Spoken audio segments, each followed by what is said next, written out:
मेरा समझ में ये नहीं आ रहा है। एक तरफ यूटी एडमिनिस्ट्रेशन या हो हमारे होम मिनिस्ट्री, जब भी हमारी मीटिंग होती है हमारे हाइपर पर कमेटी में भी, हमारे सब कमेटी में भी, उनका एक चीज ये कहना, इवन बीजेपी के लोग भी ये कह के बड़ा ये करता है कि भाई हमने वुमेन रिजर्वेशन जो है वो लद्दाख में हमने ये किया है।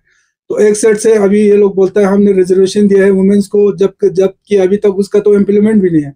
दूसरे साइड से उन्हीं वुमेन्स का जो हक ऑलरेडी हमें हमारे जो कौंसिल एक्ट में हमें दिया हुआ है, उनका जो हक से यूटी एडमिनिस्ट्रेशन हो या हमारे होम मिनिस्ट्री हो, हमेशा कौंसिल की स्ट्रेंथन की बात कर रही है, इनको एम्पावर करने की बात कर रही है। और दूसरी साइड से प्रैक्टिकल ये है कि इसकी जो पावर है, इसकी जो चीजें हैं एक्ट में जो हमें लिखे हैं, वो सारी चीजें खत्म कर रहे हैं।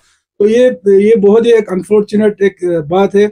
आज ओथ है, मैंने खासकर एनसी के एज ए प्रेसिडेंट, मैंने अपने तमाम काउंसलर्स या एग्जीक्यूटिव काउंसलर्स हैं उनको हमने ये हमारा डिसाइड हो गया है कि हम इस ओथ में नहीं जाएंगे, क्योंकि हम इस चीज का हिस्सा नहीं बन सकते जहां पे हमारे काउंसिल को कमजोर कर रहा है, जहां पे हमारे एक सेक्टर है, हमारे पूरा वुमेन जो सेक्टर एक ये है लद्दाख के, उनके हुकूक को जहां पे छीना जा रहा हो। एक्ट में क्लियर लिखा है कि ये जो 4 नॉमिनेशन है ये प्रिंसिपल माइनॉरिटी और वुमेन्स के लिए है। बेशक ये नहीं बताया कि कितना वुमेन्स के लिए है या कितना प्रिंसिपल माइनॉरिटी के लिए, लेकिन ये लिखा है कि 4 के 4 जो है वो आपके प्रिंसिपल माइनॉरिटी और वुमेन्स के लिए ये रिजर्व है, ये जो नॉमिनेशन है। बेशक इसमें हमें कोई आपत्ति नहीं है, कोई ये नहीं है कि रूलिंग गवर्नमेंट वो जो नॉमिनेशन हो किसको दे किसको नहीं दे, क्योंकि ये एक परंपरा बन चुका है। जब से कौंसिल बनी है तब से जो भी रूलिंग में हो वो अपने हिसाब से वो नॉमिनेशन देते हैं, लेकिन कम से कम एक्ट का ख्याल रखते हुए हमने एक परंपरा ये रखा था, 4 था, उसको हमने तकसीम करके 2 हमने वुमेन्स को रखा था, 2 प्रिंसिपल माइनॉरिटी को रखा था। बाकी जो है रूलिंग पार्टी जिसका भी आया हो, चाहे एज वेल स्टेट में जो भी गवर्नमेंट आया, उन्होंने अपने हिसाब से दिया, तो हमें कोई उसके ऊपर आपत्ति नहीं है। जो 3 नॉमिनेशन उन्होंने दिया है बिल्कुल सही दिया है, एज पर जो रूलिंग पार्टी है उन्होंने दिया अपने हिसाब से। लेकिन इस तरह का एक्ट अगर करेगा तो एक तो कौंसिल को जो दावा करता है कि कौंसिल को हम एम्पावर कर रहे हैं, कौंसिल का पावर खत्म कर रहा है, दूसरा दावा कर रहा है कि हम वुमेन्स को रिजर्वेशन दे रहा है, वुमेन्स को हम एम्पावर कर रहे हैं, तो उनका भी हकूक छीन रहा है। और आपको याद होगा जब वुमेन रिजर्वेशन जब अनाउंस हुआ था, उसके बाद ले में हमारे बीजेपी के लोगों ने बहुत ही उसको ये किया था। और सही बात भी है कि वुमेन्स को एक लद्दाख में एक हमारे वुमेन्स एम्पावरमेंट के लिए इतना बड़ा हमने काम किया है, उसको उसको लोगों के सामने लाया उन्होंने। लेकिन आज चुप क्यों है? आज वुमेन्स के एम्पावरमेंट को तो खत्म कर रहे हैं ये लोग। तो ये है कि हम इस तरह के उसमें हम जा ही नहीं सकते जहां पे हमारे कौंसिल के एक्ट को, कौंसिल के पावर को कम करके खत्म कर रहे हैं। और इसको हम न सिर्फ आज उसमें ओथ में जा रहे हैं, बल्कि हम आगे भी इस चीज को हम उठाएंगे। आपसे कुछ देर पहले ही मेंबर पार्लियामेंट ने कुछ क्वेरीज उठाए हैं कि ये सीट जो है ये वुमेन्स के लिए थी, तो बीजेपी जहां दावा करती है कि हम वुमेन को रिजर्वेशन देंगे, तो उन्होंने इस पे काफी ये इस पे आप क्या कहना चाहेंगे? जी, बहुत अफसोस के साथ कहना पड़ रहा है मुझे कि हमने एक आदमी को एक एमपी चुन के दिया है जिसको एलएचडीसी एक्ट पढ़ना नहीं आया। तो मुझे ये समझ नहीं आ रहा कि वो केडीए बन के जो अभी लद्दाख के लिए एक रोड मैप जो तैयार कर रहे हैं, जो बोल रहे हैं ड्राफ्ट किया। मैं समझता हूँ कि जी आपसे पहले छोटा सा है कि 2005 में शिया सुन्नी जो हमारे मुस्लिम के सेक्ट्स हैं और बड़े जो हमारे रिलीजियस ऑर्गेनाइजेशंस है, उन्होंने बहुत मेहनत करके तब 2005 में शिया कम्युनिटी को प्रिंसिपल माइनॉरिटीज में शामिल किया था और हमारे एलएचडीसी एक्ट में किया था।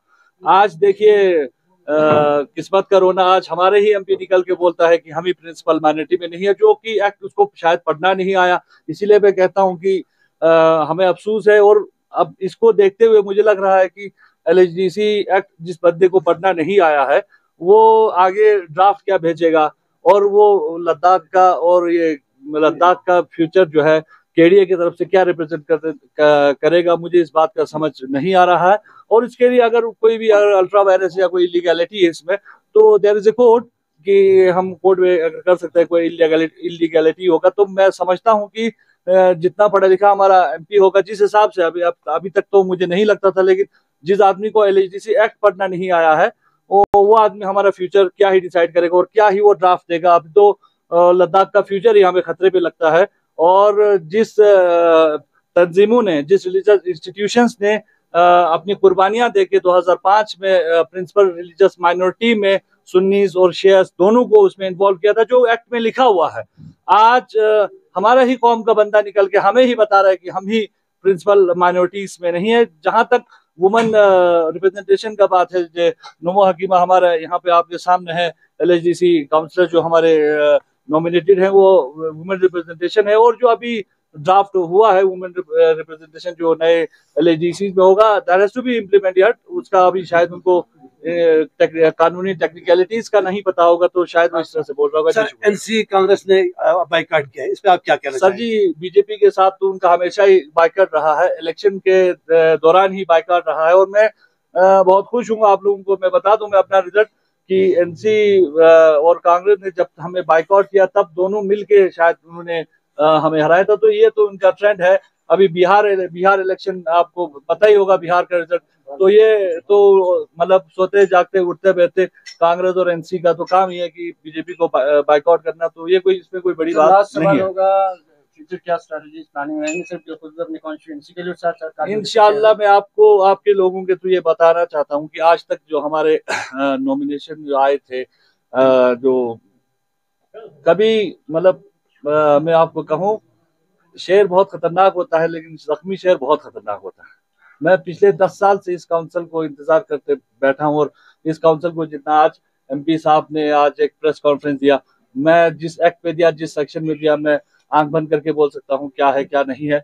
इंशाल्लाह अभी दिखेगा कि एलएचडीसी कारगिल जिस तरह से अभी काम करती थी तो शायद उनको अब सोच समझ के काम करना पड़ेगा। हम चुप बैठने वाले नहीं है। हमारा टीम जो हमारे सीनियर्स हैं, जो हमारे यहाँ पे नोमल हैं, और हमारे जो मोस्ट सीनियर हमारे और ऑनरेबल काउंसलर जो चाह है हमारे संस्कार से प्रेसिडेंट है, जनरल सेक्रेटरी हमारे स्टेट में है, खास तंजीन लखपत जी भी हैं। तो मैं समझता हूँ हमारी बहुत अच्छी टीम है और इंशाल्लाह आप दिखाएंगे कि काउंसिल कैसे चलता है।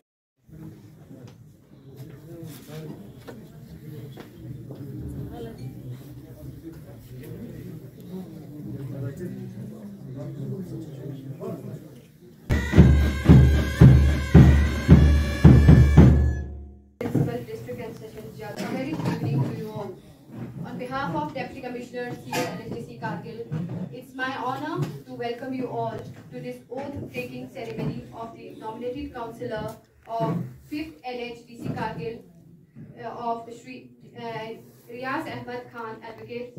Today marks an important moment in our democratic functioning. We formally induct the newly nominated councillor into the